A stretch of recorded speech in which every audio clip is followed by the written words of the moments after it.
तो पहले बताते हैं angular velocity and angular acceleration है। देखो लीनियर वेलोसिटी आप जानते हैं क्या होती है, rate of change of displacement. अगर वेक्टर की बात करें तो ऐसे rate of change of displacement is called velocity. इस वेलोसिटी को हम कहते हैं लीनियर वेलोसिटी। आज तक तो आप यही बोलते थे ना, velocity rate of change of displacement, but ये भी क्लासिफाइड है कि कौन सा डिस्प्लेसमेंट है। अगर लीनियर डिस्प्लेसमेंट है तो लीनियर वेलोसिटी होगी। एक और होता है angular displacement. In rotational motion क्या होता है, एंगुलर डिस्प्लेसमेंट, और एंगुलर डिस्प्लेसमेंट के कॉरस्पॉन्ड होती है एंगुलर वेलोसिटी। तो जिस तरह से लीनियर वेलोसिटी है उसी तरह से होता है rate of change of angular displacement is called angular velocity. That's it.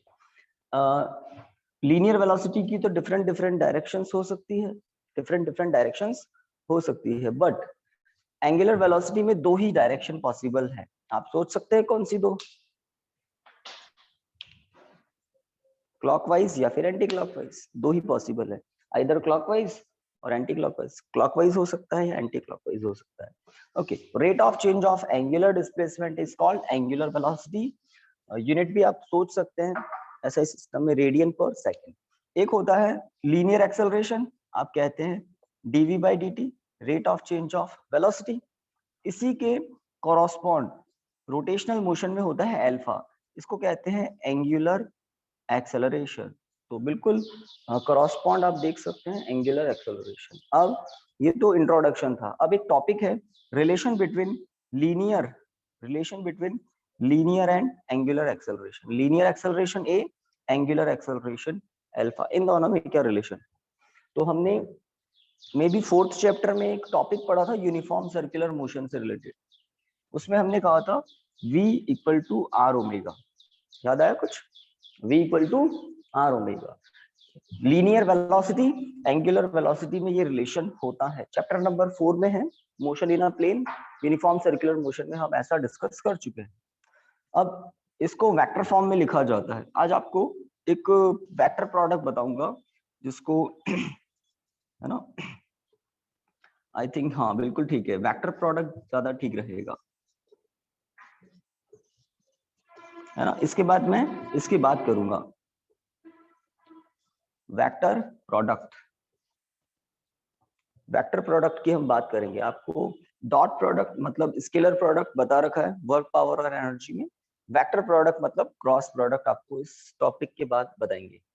देखिए जिस तरह से वी आर ओमेगा की हम बात करें तो वी की, आर की, ओमेगा की कुछ ना कुछ डायरेक्शंस होती है, ठीक है। वेक्टर फॉर्म में इसको कुछ ऐसा लिखा जाता है r cross omega, r cross omega equal to p vector. अगर हमें a and alpha linear acceleration angular acceleration में फॉर्मूला फॉर्मुलेट करना है तो इस इक्वेशन से स्टार्ट करना होता है। Relation between linear and angular acceleration is this. अगर कोई बॉडी आर रेडियस के सर्कुलर पाथ पर v स्पीड से रोटेट कर रही है तो किसी इंस्टेंट पर वेलोसिटी ओमेगा आर पे ये रिलेशन होता है। ओके अगर सर्कुलर मोशन है, यूनिफॉर्म सर्कुलर मोशन है, तो ध्यान देने वाली बात है यूनिफॉर्म सर्कुलर मोशन में आर वी म्यूचुअली कैसे होते हैं, 90 डिग्री पर। पोजीशन है ना, रेडियस वेक्टर और वेलोसिटी वेक्टर टेंजेंट होते हैं, म्यूचुअली 90 डिग्री पर होते हैं। जब आपको क्रॉस प्रोडक्ट में डिटेल में बता दूंगा, अभी तो थोड़ा सा बता रहा हूँ। आपको याद होगा a dot b, dot b क्या था, ए बी कॉस थीटा, है ना।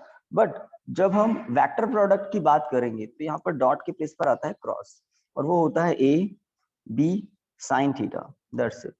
इसके बारे में डिटेल में बताऊंगा बट थोड़ा सा बता दिया मैंने। और साइन 90 की वैल्यू क्या होती है आप जानते हैं, साइन 90 होता है 1, सही बात है। तो जब हम यूनिफॉर्म सर्कुलर मोशन में इन की बात करते हैं तो जब आर ओमेगा और साइन लिखते हैं तो साइन में एंगल क्या आता है, 90 डिग्री। यूनिफॉर्म सर्कुलर मोशन में आर वी म्यूचुअली 90 डिग्री पर होते हैं, तो ये एक स्पेशल केस भी होता है। ओके कुल मिलाकर लीनियर वेलोसिटी एंगुलर वेलोसिटी में इस रिलेशन से आगे बढ़ते हैं। अगर मैं दोनों तरफ टाइम के रेस्पेक्ट में डिफरेंशिएट कर दूं, इधर इधर, टाइम मतलब है ना वेरिएबल, टाइम बदलने वाला होता है, तो टाइम के रेस्पेक्ट में अगर डिफरेंशिएट करें तो एलएचएस में तो ये मिलेगा, आरएचएस में d upon d t r cross omega, r cross omega. ठीक है। यहाँ पर r पोजीशन वेक्टर होता है।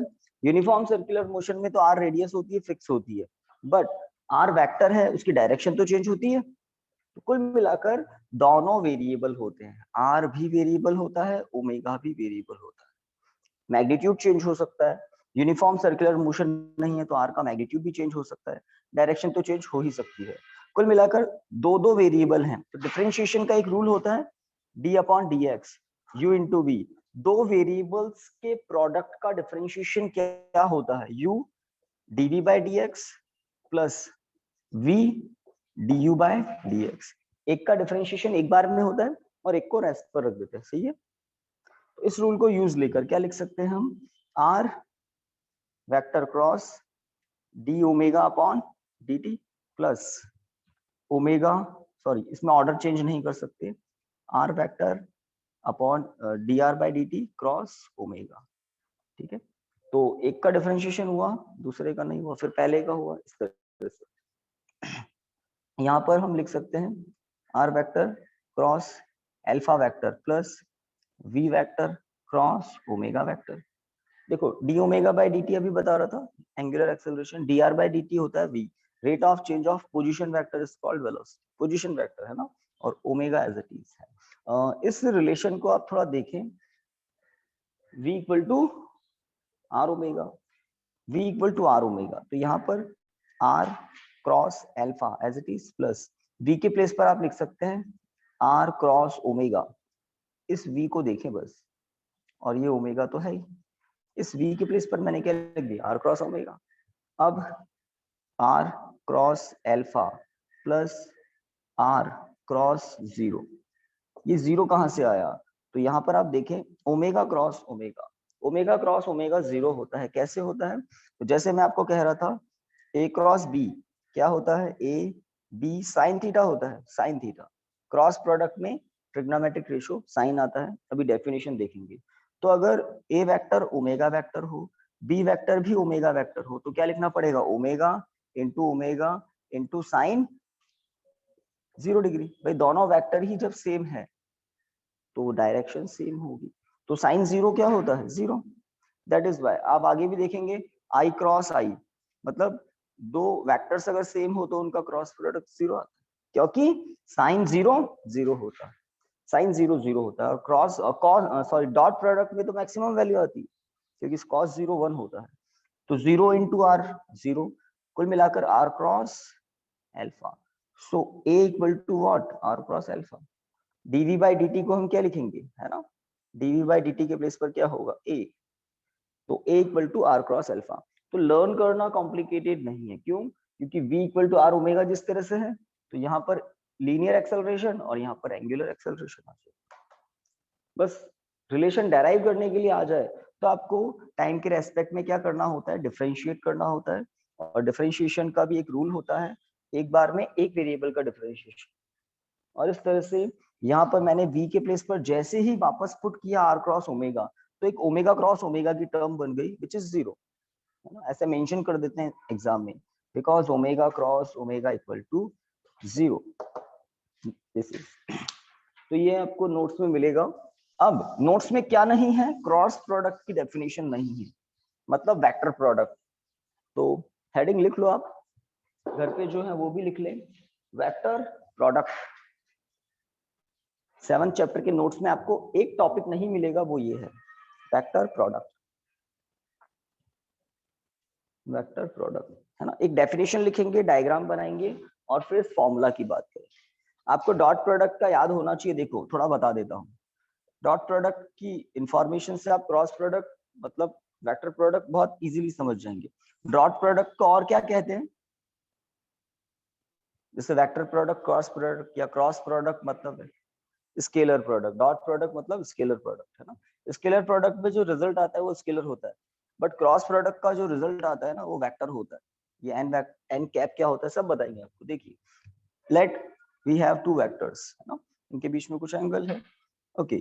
तो यहाँ पर अगर मैं एक ऐसी डायरेक्शन बना दूं, तो बी वेक्टर हॉरिजॉन्टल डायरेक्शन से थीटा एंगल बना रहा है, ए वेक्टर तो हॉरिजॉन्टल ही है, तो बी का इधर कंपोनेंट क्या होता है, b cos theta. Same b का ऊपर इस डायरेक्शन में कंपोनेंट क्या होगा, बी साइन थीटा, सब जानते हैं अच्छे से। हाँ। जब डॉट प्रोडक्ट की डेफिनेशन करते हैं तो हम क्या कहते हैं, डॉट प्रोडक्ट मतलब scalar product, it is defined by the product of a vector, the product of magnitude of a vector and component of another vector in the direction of first, product of first vector, product of magnitude of first vector and component of second in the direction of first, ये होता है scalar product मतलब dot product. अब cross product की कहानी समझा, ए cross B, पहले तो रिप्रेजेंटेशन इस तरह से होता है, ए और बी के बीच में क्रॉस है, सिंबल क्रॉस है, that means vector product. It is defined by the product of magnitude of first vector and component of second in the perpendicular direction of the first vector, component of second in the perpendicular direction of the first vector, है ना। Dot product में तो इसी की direction का component लेते हैं, but cross product में इसके परपेंडिकुलर डायरेक्शन का component. This is magnitude of cross product. अब क्रॉस प्रोडक्ट वेक्टर क्वांटिटी होती है, उसकी डायरेक्शन के लिए यहाँ लिखते हैं एन कैप। अभी n cap, n for normal perpendicular, तो एन कैप की डायरेक्शन कहाँ होती है, ध्यान दें, बहुत इंपॉर्टेंट बात है, 12th में भी काम आती है। किन्हीं भी दो वेक्टर के वेक्टर प्रोडक्ट की डायरेक्शन एन कैप रिप्रेजेंट करता है, एन कैप यूनिट वेक्टर है, और इसकी डायरेक्शन ऑलवेज कहाँ होती है, परपेंडिकुलर टू द प्लेन। इसकी डायरेक्शन ऑलवेज कहाँ होती है, perpendicular to the plane in which the two vector lies. तो अभी ये दोनों वेक्टर कहाँ लाई कर रहे हैं, मार्कर बोर्ड के प्लेन में, तो एन कैप की डायरेक्शन क्या होगी, परपेंडिकुलरली आउटवर्ड, ए से बी की तरफ, है ना, तो परपेंडिकुलरली आउटवर्ड। इसके लिए एक राइट हैंड थंब रूल भी काम करता है। अगर हम हमारे राइट हैंड की फिंगर्स को ए वेक्टर से बी वेक्टर की तरफ, ये जो मैंने एरो दिखाया है ना, ए वेक्टर से बी वेक्टर की तरफ बेंड करें, तो थंब आपको किसकी डायरेक्शन बताता है, एन कैप की। एन कैप की मतलब दो वेक्टर की क्रॉस प्रोडक्ट की। ये जो टर्म है ये है magnitude of the cross product, और डायरेक्शन दे देता है यूनिट वेक्टर एन कैप। और एन कैप की डायरेक्शन के लिए रूल रेगुलेशन फिक्स हैं, बहुत ही स्टैंडर्ड हैं। क्या, n cap is always perpendicular to the plane in which the two vector lies. Okay, तो डेफिनेशन लिखें, लिखिए पहले डेफिनेशन फिर डायग्राम बना लिखिए। Vector product of, vector product of two vectors is defined by vector product of two vectors is defined by magnitude, is defined by product of, is defined by product of magnitude of, product of magnitude of one vector and component of, and component of second vector and component of second vector in the perpendicular direction of, in the perpendicular direction of, in the perpendicular direction of the first vector,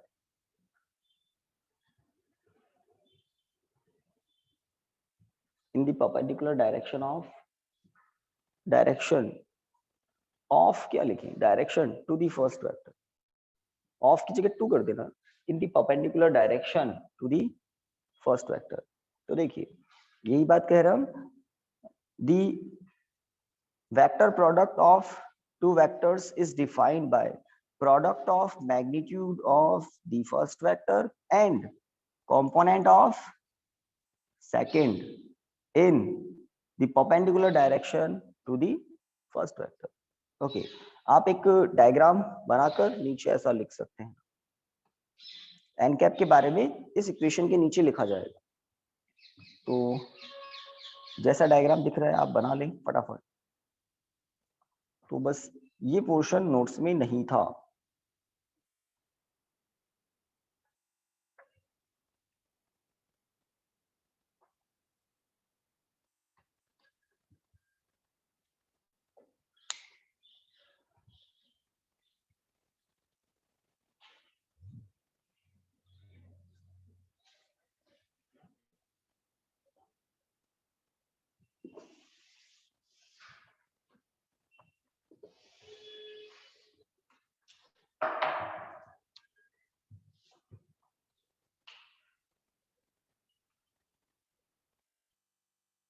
हो गया? Equation भी लिख दिया ना, लिखिए here n cap, here n cap, unit vector के लिए cap लगाते हैं इन जनरल, है ना. here n cap is a unit vector, here n cap is a unit vector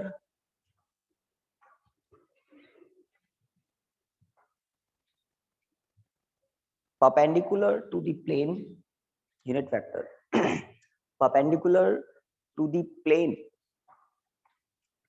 in which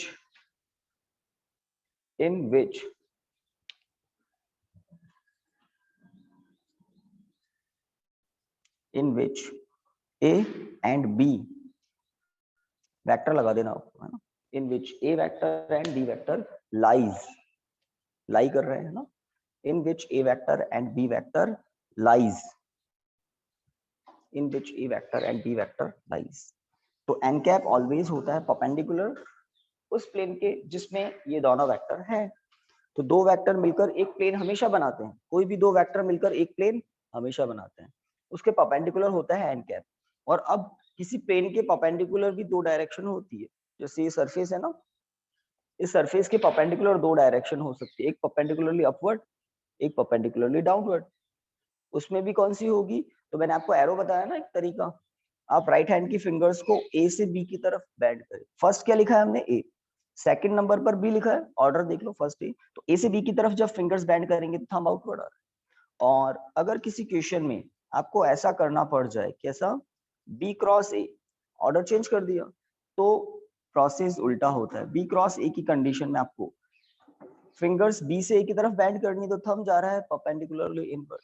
तो ये एक बेस्ट ट्रिक है एन कैप की, एक यूनिक डायरेक्शन होती है उसको पता लगाना, है ना. होगी हमेशा नॉर्मल, है ना, परपेंडिकुलर टू दी प्लेन. अब प्लेन में भी दो होती है, उसमें भी आपको ए क्रॉस बी कर रहे हो या बी क्रॉस ए कर रहे हो, उससे पता लग जाती है कि परपेंडिकुलरली आउटवर्ड होगा एन कैप या परपेंडिकुलरली इनवर्ड होगा. ये 12th में बहुत काम आती है ना, तो कुछ याद रह जाएगा. ठीक है.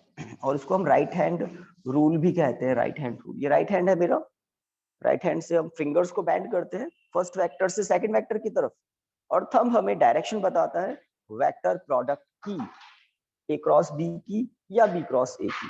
हाँ, आप ऐसा लिख सकते हैं गाइस, नोट, ये आपको शायद समझ में भी आ जाएगा जब मैं लिखूंगा a cross b is equals to minus b cross a. तो इसमें दो इंफॉर्मेशंस हिडन है. क्या दो इंफॉर्मेशन? इक्वल टू हमें इंफॉर्मेशन दे रहा है कि इनका मैग्नीट्यूड सेम है. नेगेटिव साइन हमें इंफॉर्मेशन देता है कि इनकी डायरेक्शन ऑपोजिट है ना. एक अगर परपेंडिकुलरली आउटवर्ड है तो दूसरा परपेंडिकुलरली इनवर्ड.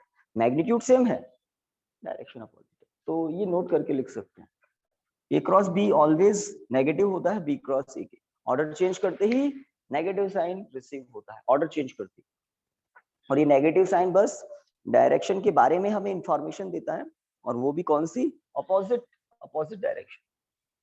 तो वेक्टर प्रोडक्ट वेक्टर होता है, इसलिए इसमें कुछ एक्स्ट्रा इंफॉर्मेशन आपको बताएगी. Scalar product, dot product scalar होता है, तो वहां तो बस मैग्नीट्यूड से ही काम हो जाता है. यहाँ डायरेक्शन की बात एक्स्ट्रा है. चलिए तो आगे बढ़ सकते हैं.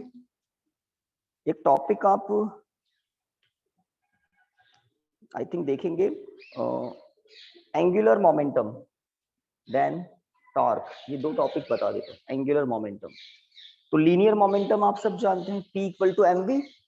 अभी एंगुलर मोमेंटम क्या होता है ना. रोटेशनल मोशन में नई नई फिजिकल क्वांटिटीज आप पढ़ेंगे, है ना.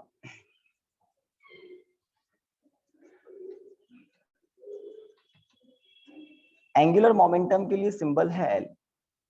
लीनियर मोमेंटम आप कहते हैं P इक्वल टू mv. अगर यहाँ v पर वेक्टर है तो यहाँ p पर वेक्टर है. लीनियर मोमेंटम सब जानते हैं, लीनियर मोमेंटम. अब हम एंगुलर मोमेंटम की डेफिनेशन समझेंगे, थोड़ा सा इसको समझेंगे. तो क्या होता है गाइस, कोई भी बॉडी अगर किसी एक्सिस के अबाउट रोटेट कर रही है, रोटेशनल मोशन से रिलेटेड होता है कौन? Angular momentum. और कोई बॉडी अगर ट्रांसलेटरी मोशन कर रही है तो उससे रिलेटेड होता है P, लीनियर मोमेंटम. अब यहाँ स्टार्टिंग में आपको डेफिनेशन समझाने के लिए टॉपिक जो एनसीईआरटी ने दिया है वो बॉडी के लिए नहीं देकर एक पार्टिकल के लिए दिया. अगर एक पार्टिकल बिल्कुल सीधा सीधा जाता जा रहा है तो बस उसका लीनियर मोमेंटम होगा।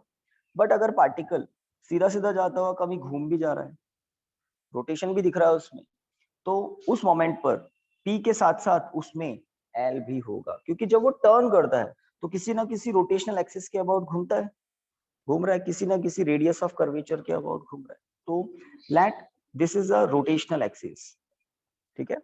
और यहाँ पर है ओरिजिन, जिसके रेस्पेक्ट में पार्टिकल का पोजीशन देखा जा रहा है। लेट यहाँ पर कोई पार्टिकल है ऑफ मास है और इस पार्टिकल की पोजीशन है कुछ r वेक्टर। पोजीशन को हम ऐसे भी दिखा सकते हैं, this is the r vector, direction of r vector. अब पार्टिकल का वेलोसिटी वेक्टर, पार्टिकल का वेलोसिटी वेक्टर इधर है, तो p वेक्टर भी इधर ही होगा, समझ सकते हैं हम। अगर पार्टिकल इस डायरेक्शन में वेलोसिटी वेक्टर है तो उसका है ना लीनियर मोमेंटम भी इधर होगा। फिर हम कहते हैं ये जो डायरेक्शन ऑफ लीनियर मोमेंटम है इसको पर फोकस करें। ये क्या है? डायरेक्शन ऑफ लीनियर मोमेंटम एक बार, और ये है रोटेशनल एक्सिस, ये है रोटेशनल एक्सिस। तो रोटेशनल एक्सिस से लीनियर मोमेंटम की जो डायरेक्शन है उसका परपेंडिकुलर डिस्टेंस, और मान लो r वेक्टर और p वेक्टर के बीच का एंगल है थीटा, तो यहाँ पर भी थीटा ही होगा। पोजीशन वेक्टर इधर है, p वेक्टर इधर है, सब कुछ वेक्टर है, तो इनके बीच का एंगल थीटा है। तो एक राइट एंगल ट्रायंगल आपको दिखेगा। लेट मैं यहाँ पर कुछ नेमिंग कर देता हूँ, p q o, o p q दिख गया ना, o p q एक राइट एंगल ट्रायंगल है। तो ये 1D 2D नहीं है, ये 3D है। इसमें रोटेशनल एक्सिस कोई भी हो सकती है। किसी मोमेंट पर ये पार्टिकल रोटेट करेगा तो इसके अबाउट ही करेगा, पहली बात। अगर ये पार्टिकल सीधा सीधा जाता हुआ थोड़ा घूमा तो किसके अबाउट घूमा, किसके अबाउट रोटेट किया, इस एक्सिस के अबाउट, पहली बात। किसी मोमेंट पर उसका वेलोसिटी वेक्टर इधर था तो लीनियर मोमेंटम भी इधर ही होगा। ओरिजिन ये है, ओरिजिन के रेस्पेक्ट में किसी मोमेंट पर उसकी डिस्टेंस r है और पोजीशन वेक्टर यही होगा, तो पोजीशन वेक्टर की डायरेक्शन आपको दिख रही है, लीनियर मोमेंटम की डायरेक्शन आपको दिख रही है, इनके बीच का एंगल भी आपको दिख रहा है। अब मैंने आपको कहा रोटेशनल एक्सिस से, है ना, डायरेक्शन ऑफ लीनियर मोमेंटम, है ना, रोटेशनल एक्सिस से डायरेक्शन ऑफ लीनियर मोमेंटम की परपेंडिकुलर डिस्टेंस क्या है, OQ है, परपेंडिकुलर डिस्टेंस। इस परपेंडिकुलर डिस्टेंस को आप r sin थीटा कह सकते हैं क्या, बाय यूजिंग दिस ट्रायंगल। इस ट्रायंगल में आई थिंक sin थीटा होगा परपेंडिकुलर अपॉन हाइपोटेन्यूज। 90 डिग्री के अपोजिट होता है हाइपोटेन्यूज और एंगल के सामने होता है परपेंडिकुलर, सही है। तो OQ इक्वल टू क्या होगा, OP sin थीटा, और O से P तक क्या है, वेक्टर r का मैग्नीट्यूड, लेंथ मैग्नीट्यूड ही होती है, r sin थीटा। तो OQ equal to r sin theta, this is what, perpendicular distance, perpendicular distance of the line of action of linear momentum. इसको कहते हैं line of action of linear momentum at any instant. तो perpendicular distance of the line of action of linear momentum from rotational axis. अब आप angular momentum समझ सकते हैं। तो एंगुलर मोमेंटम क्या है, angular momentum is defined by product of magnitude of linear momentum and perpendicular distance of perpendicular distance of perpendicular distance of line of action of linear momentum from the rotational axis। तो actual में तो angular momentum को अगर cross product में लिखना चाहते हैं तो एंगुलर मोमेंटम क्या होता है, r cross p, r cross p। किसी एक वेक्टर का मैग्नीट्यूड और दूसरे वेक्टर का फर्स्ट वेक्टर के परपेंडिकुलर डायरेक्शन में मैग्नीट्यूड, है ना। तो ये है फर्स्ट वेक्टर, और फर्स्ट वेक्टर की परपेंडिकुलर डायरेक्शन का कंपोनेंट आ गया ना, इधर लो या इधर लो, perpendicular direction, this is called angular momentum. तो एंगुलर मोमेंटम में एक कॉम्पैक्ट डेफिनेशन भी चलती है ना, एक कॉम्पैक्ट डेफिनेशन भी बड़ी यूज, है ना, यूजुअली यूज ली जाती है। क्या, बहुत इजी है वो, the moment of linear momentum, the moment of linear momentum is called angular momentum। Moment से मतलब होता है रोटेशन, लीनियर मोमेंटम का रोटेशन क्या है, angular momentum. the moment of linear momentum is called angular momentum। और एक लेंथी डेफिनेशन है जिससे आपको फॉर्मूला रिसीव होता है, वो है It is defined by product of magnitude of linear momentum and perpendicular distance of the line of action of linear momentum, perpendicular distance of the line of action of linear momentum from the rotational axis. तो दोनों ही definition बता दी, formula आपके सामने है. This is in magnitude form, this is in vector form. जब हम vector form में ही open करते हैं, यहाँ वेक्टर अप्लाई कर दे तो यहाँ क्या अप्लाई करना पड़ता है? N cap. वेक्टर अप्लाई करते हैं यहाँ एन कैप लगा दो, और ये एन कैप ऑलवेज क्या होता है? Perpendicular to the plane in which r vector and p vector lies. उसके परपेंडिकुलर होता है ये. ठीक है, तो ये 3D में है. ठीक है ना, हो गया आपका टाइम. ओके, तो ये 3D में है. एक और टॉपिक है टॉर्क. जब एंगुलर मोमेंटम आ जाता है तो आप टॉर्क समझ सकते हैं. आप क्या जानते हैं? आप इसको जानते हैं, फोर्स. फोर्स, जिस तरह से लीनियर मोमेंटम का मोमेंट क्या है? Angular momentum. उसी तरह से फोर्स का मोमेंट क्या होता है? टॉर्क. देखिए, ऑब्जेक्ट्स को ट्रांसफर करने में, एक प्लेस से दूसरे प्लेस तक पहुंचाने में नीड होती है फोर्स की, बट ऑब्जेक्ट्स को एक ही प्लेस पर रोटेट करवाने में, घुमाने में फोर्स की नहीं, टॉर्क की नीड होती है. टॉर्क. तो लीनियर मोशन में जो इंपॉर्टेंस फोर्स का है, एग्जैक्टली टॉर्क का इंपॉर्टेंस है रोटेशनल मोशन. जैसे ये मार्कर का जो कैप है ना, इसकी बात कर रहा हूं मैं. इसको ओपन करने के लिए मुझे फोर्स की नहीं, टॉर्क की नीड होती है. मैं इस पर खूब इधर उधर फोर्स लगा दूं, कुछ नहीं होगा, बट मुझे इसको ग्रिप करके ट्विस्ट करना पड़ता है. टाइट करने के लिए या ओपन करने के लिए ट्विस्ट करना पड़ता है, देखो घुमाना पड़ता है. तो क्या करना पड़ता है? हमें टॉर्क अप्लाई करना पड़ता है. टॉर्क क्या होता है? टॉर्क, तो एक कॉम्पैक्ट डेफिनेशन तो है, the moment of force is called torque. The moment of force is called torque. एक कॉम्प्लिकेटेड डेफिनेशन भी है, magnitude of force into perpendicular distance of the line of action of force from the rotational axis. अगर मैं कह दूं इस particle पर इस डायरेक्शन में फोर्स अप्लाई कर रहे हैं, डायग्राम में 1% भी अब चेंज नहीं करना है, जो होना था वो हो गया. इस डायरेक्शन में किसी पार्टिकल पर फोर्स है, ठीक है, तो फोर्स की डायरेक्शन और पोजीशन वेक्टर की डायरेक्शन के बीच का एंगल आपको दिख रहा है. इस रोटेशनल एक्सिस के अबाउट बॉडी रोटेट कर सकती है, पॉसिबिलिटी है, ओनली इस रोटेशनल एक्सिस के अबाउट ही रोटेशन हो सकता है. तो this is the line of action of force. अब क्या हो गया? ये है लाइन ऑफ एक्शन फोर्स की, और ये है परपेंडिकुलर डिस्टेंस रोटेशनल एक्सिस से लाइन ऑफ एक्शन का. तो टॉर्क क्या होता है? It is defined by product of magnitude of force and perpendicular distance of the line of action of force from rotational axis. तो जैसे इसकी डेफिनेशन है वैसे ही इसकी भी डेफिनेशन है. अगर यहाँ आप वेक्टर अप्लाई करते हैं तो यहाँ भी क्या करना पड़ता है? N cap. तो दो डेफिनेशन आपको या तो साथ साथ लर्न होती है या साथ साथ ही नहीं होती है, angular momentum and torque. Okay, तो आपको अगर सीक्वेंस देखना हो तो देखिए, डिस्प्लेसमेंट के कॉरस्पॉन्ड यहाँ होता है थीटा. इसको आप कह सकते हैं लीनियर डिस्प्लेसमेंट, इसका एंगुलर. यहाँ अगर v है तो यहाँ पर होता है ओमेगा, है ना. यहाँ पर अगर मतलब लीनियर में अगर a है तो यहाँ पर होता है अल्फा. ठीक है, यहाँ पर आपको बताया था p लीनियर मोमेंटम, आप ऑलरेडी जानते हैं, और यहाँ पर l एंगुलर मोमेंटम. एक अभी अभी बताया, यहाँ पर तो होता है फोर्स, तो यहाँ पर उसके कॉरस्पॉन्ड होता है टॉर्क. एक दो और आएंगे, मोस्ट ऑफ तो हो गए. अगर टाइम की बात करें तो टाइम यहाँ पर होता है तो टाइम ही यहाँ पर होता है. टाइम में कोई फर्क नहीं पड़ता स्केलर. तो ये कुछ कॉरस्पॉन्ड फिजिकल क्वांटिटीज है, ये लीनियर में है और ये एंगुलर में.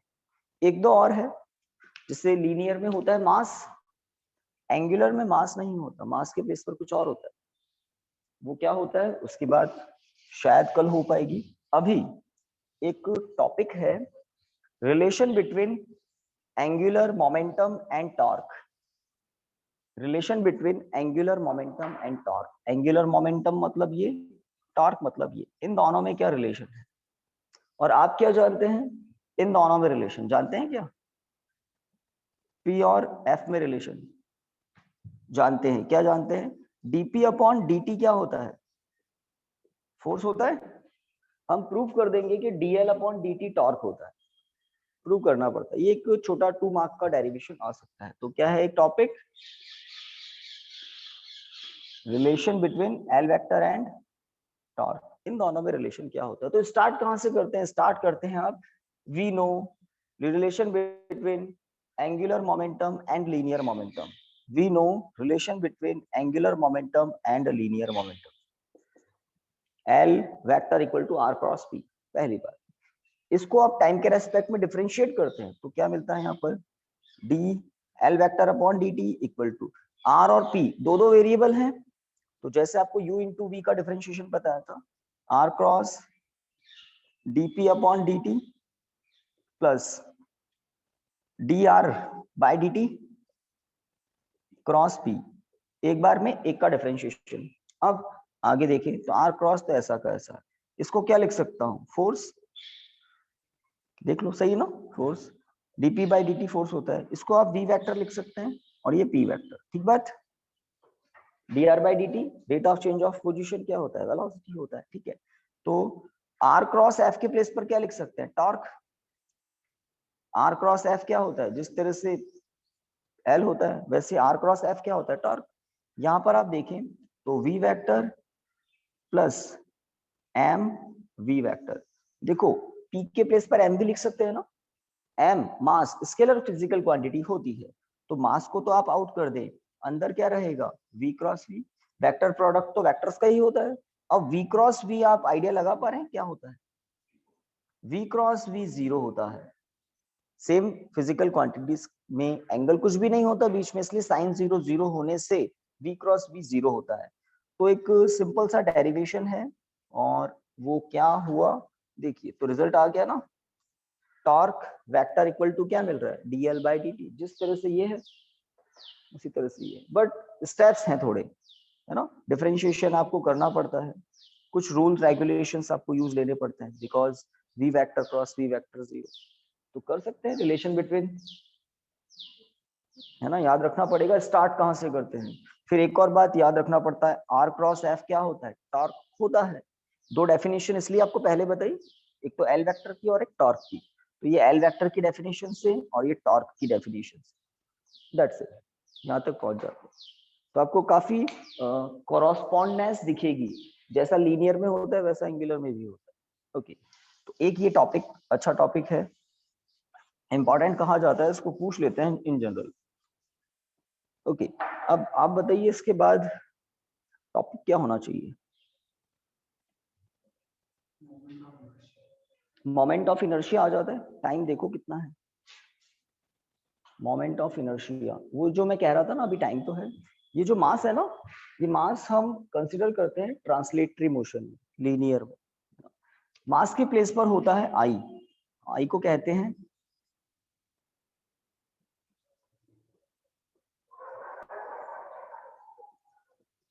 Moment of inertia. अब ये मोमेंट ऑफ इनर्शिया क्या है, बड़ी इंटरेस्टिंग चीज है, रोटेशनल मोशन। तो आप सोचिए, मास इंपॉर्टेंट फिजिकल क्वांटिटी है इन केजी, मास एक इंपॉर्टेंट फिजिकल क्वांटिटी है, 7 फंडामेंटल में एक है। तो जो इंपॉर्टेंस मास का ट्रांसलेटरी मोशन में होता है, एग्जैक्टली वही इंपॉर्टेंस आई का, आई मतलब मोमेंट ऑफ इनर्शिया का रोटेशनल में होता है। तो आई एक इंपॉर्टेंट फिजिकल क्वांटिटी है, इसको समझें, है ना।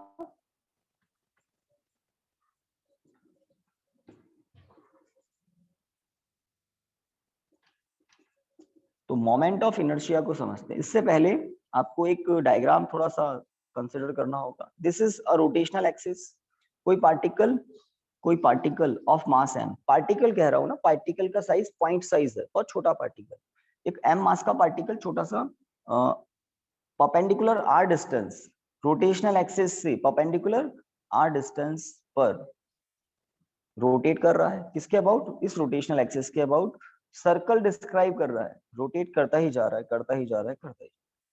तब इस कंडीशन में हम आई को समझ सकते हैं, क्या होता है I, the moment of inertia of a particle, the moment of inertia of a particle about a rotational axis is, अब मैं बात कर रहा हूं RHS की, अभी तक तो LHS की बात कर रहा था, क्या, the moment of inertia of a particle about a rotational axis is defined by product of mass of the particle product of mass of the particle and square of perpendicular distance from the rotational axis. This is called moment of inertia in kg into meter square. तो moment of inertia ये होता है, क्या होता है? It is defined by product of mass of the particle and square of perpendicular distance from the rotational axis. मतलब अगर particle rotational axis के पास में रोटेट कर रहा है, r की वैल्यू कम है तो मोमेंट ऑफ इनर्शिया बहुत कम हो चुका होगा. बट अगर r ज्यादा है तो मोमेंट ऑफ इनर्शिया उसी पार्टिकल का ज्यादा होगा. एक बात, ओके. मोमेंट ऑफ इनर्शिया का वही रोल है जो मास का है. आप इमेजिन कर सकते हैं कि लीनियर मोमेंटम mv है, ठीक है. तो एंगुलर मोमेंटम क्या होता है?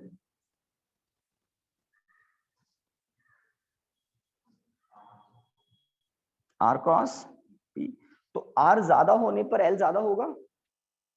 साफ पता लग रहा है, अगर r ज्यादा होगा तो l ज्यादा होगा. एक और बात, जिस तरह से ये फॉर्मूला आप लिखते हैं ना, p इक्वल टू mv, अगर मैं इसको स्केलर फॉर्म में लिखूं तो ऐसा लिख सकता हूं. तो इसके करस्पॉन्ड l का एक और रिजल्ट आता है, वो आता है i ओमेगा. थोड़ा ध्यान दें, ये तो डेफिनेशन से आया. अब एक और फॉर्मूला बता रहा हूँ, एक नया, बिल्कुल नया. क्या? जिस तरह से p इक्वल टू mv होता है, तो देखो v के करस्पॉन्ड कौन है? ओमेगा. और मास के करस्पॉन्ड कौन होता है? Moment of inertia. तो यहाँ पर भी आप देख सकते हैं, देखो i के प्लेस पर मैं क्या लिख सकता हूँ? mr square. r i के प्लेस पर अभी भी बता रहा था ना, mr स्क्वायर. ओमेगा के प्लेस पर क्या लिख सकते हैं? v upon r. भाई v इक्वल टू क्या होता है? r omega. याद आ गया? तो ओमेगा इक्वल टू क्या लिख सकते हैं? v by r. देखो एक r कैंसिल हो रहा है ना. तो यहाँ पर r क्रॉस v क्या होता है? और एक और बात करें तो m इंटू वी क्या होता है? m इंटू वी p होता है ना. m इंटू वी, r को छोड़ दो, m इंटू वी p होता है. तो r इंटू p जिस तरह से l होता है, यहाँ पर मैंने एंगल 90 डिग्री एज्यूम करके ही बता दिया. तो i इंटू ओमेगा भी क्या होता है? l होता है. r इंटू p l होता है. i इंटू ओमेगा भी p होता है. आप देख सकते हैं i के प्लेस पर मैंने ये रखा, ओमेगा के प्लेस पर. तो मुझे फाइनली r और p प्रोडक्ट में मिल रहा है ना, r और p प्रोडक्ट में मिले. तो एक तो डेफिनेशन से आपको L का बताया मैंने, the moment of linear momentum is called angular momentum. एक बार जब हम मास के कॉरस्पॉन्ड फिजिकल क्वांटिटी को इंट्रोडक्शन हो गया उससे, तो हम एंगुलर मोमेंटम का एक स्केलर फॉर्मूला भी देख लें, आई ओमेगा. तो आई क्या है? Moment of inertia. Inertia word आप जानते हैं, अगर किसी बॉडी का मास ज्यादा है तो आपको पता है उसको डिस्प्लेस करने में हमें ज्यादा फोर्स अप्लाई करना पड़ता है. मास कम है तो, है ना, जितना मास ज्यादा उसका इनर्शिया ज्यादा. उसी तरह से आई का इंपॉर्टेंस है. अगर रोटेशनल एक्सिस से बॉडी दूर है तो उसको, है ना, किसी पर्टिकुलर ओमेगा से घुमाने के लिए आपको ज्यादा टॉर्क अप्लाई करना पड़ेगा. अगर रोटेशनल एक्सिस से डिस्टेंस कम है तो अब इस पर्टिकुलर एक्सिस के अबाउट किसी ओमेगा से इसको रोटेट कराने के लिए आपको कंपैरेटिवली कम टॉर्क अप्लाई करना पड़ेगा. इनर्शिया वर्ड जो है ना, तो this is the important physical quantity. Okay, तो एक बात और हो गई इसमें. अब कुछ थ्योरम्स आएगी, मे बी आपने स्कूल में सुना होगा, perpendicular axis theorem, parallel axis theorem. मतलब इस चैप्टर का एक बहुत बड़ा दो पिलर है, perpendicular axis theorem, parallel axis theorem. बहुत सारी बॉडीज हैं, like ring, disc, hollow cylinder, solid sphere, rod. बस यही है जो मैंने बोला ना, वही है. Ring, disc, hollow cylinder, solid cylinder, rod and solid sphere. इन बॉडीज के मोमेंट ऑफ इनर्शियाज आपकी एक टेबल में गिवन है, पेज नंबर 263, ऐसा कुछ है ना. वहां पर आपके नोट्स में भी हमने लिखा है. तो कुछ मोमेंट ऑफ इनर्शियाज आपको लर्न करने पड़ेंगे. कोई डेरिवेशन आपके सिलेबस में नहीं है. मैंने हमारी रेगुलर क्लास जब स्टार्टिंग में चल रही थी तो कुछ के डेरिवेशन तो मैंने बताए थे, इंटीग्रेशन यूज लेकर होते हैं. आपकी टेक्स्ट बुक में तो नहीं है, बट बहुत अच्छी बुक्स देखिए तो सबके डेरिवेशन होते हैं, बहुत आइडियल तरीके से होते हैं.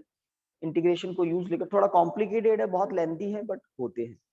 तो एनसीईआरटी ने भाई 11th क्लास में बच्चों को ज्यादा टेंशन नहीं देने के लिए फॉर्मुलाज तो लिखे हैं टेबल में, वो फॉर्मुलाज आपको लर्न करने पड़ेंगे उन फॉर्मुलाज को यूज लेकर। और इसके बाद का एक टॉपिक है perpendicular axis theorem, parallel axis theorem, उसको यूज लेकर बहुत सारे काम होते हैं, बहुत सारे क्वेश्चन सॉल्व होते हैं। तो टेबल लर्न करनी पड़ेगी, फॉर्मूला लर्न करने पड़ेंगे, और कल हम थ्योरम्स पढ़ेंगे। देन हम चैप्टर को समझ लो 70% तक टच कर लेंगे कल, ठीक है ना। तो आज यहाँ तक स्टॉप करते हैं, ये डेफिनेशन वाला पोर्शन आज हो गया। Thank you.